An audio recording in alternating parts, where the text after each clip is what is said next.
Alright, on today's episode, we're going to go over covering how to hook up a light string, like a WS2812 style LED light string, onto an ESP32. And then from there, we're going to go show how to install WLED onto the ESP32. It's pretty simple, so come along. Alright, so right here I have the end of a WS2812 light string. In this particular on this particular light string, it's 5 volt ground, and then the data in.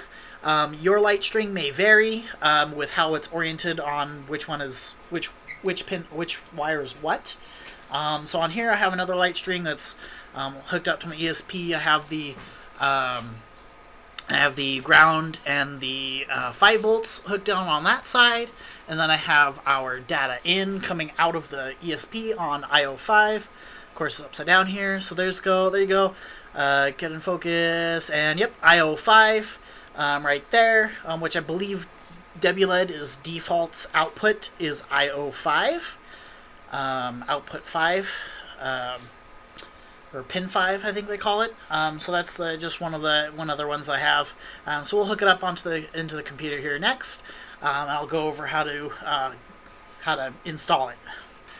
All right. So first thing we're gonna have to do is, in a browser, we're gonna go to install.wled.me.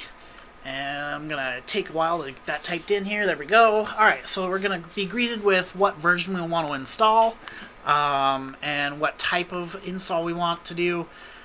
So whether that be the official or like a regular build or a beta build or whatever. And then we're gonna, once we choose our version, what we want, we're gonna make sure we have our ESP plugged into the computer first. Then we have the install the drivers if we don't have drivers installed. So there's two different styles of ESPs, a square chip and a rectangular chip. I believe mine is the square chip, which is the CP2102 or whatever variant.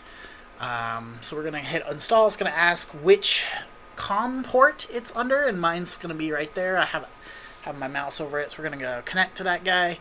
And then it recognizes that it already has an install on here, so this is going to look different than say a non, one that doesn't have WLED on it, but this one has that version of WLED. So we're going to say we're going to update this to the normal WLED.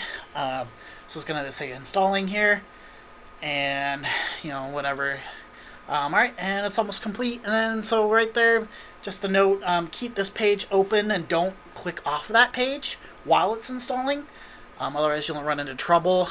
So here, it's gonna, and then it'll ask, okay, do you want to change your Wi-Fi? Or actually, if it's a Virgin install, it'll ask, okay, let's connect to Wi-Fi. So mine is already connected to Wi-Fi because it remembered, so it was just an update. So I'm gonna go now to there on my page, and there you go. It loads it up in PC mode. So here we're gonna go to config, make sure all my LED preferences are set.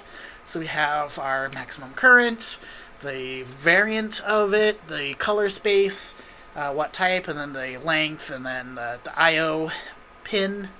And then we can go into start making different patterns with it and stuff. So there you go. Pretty simple.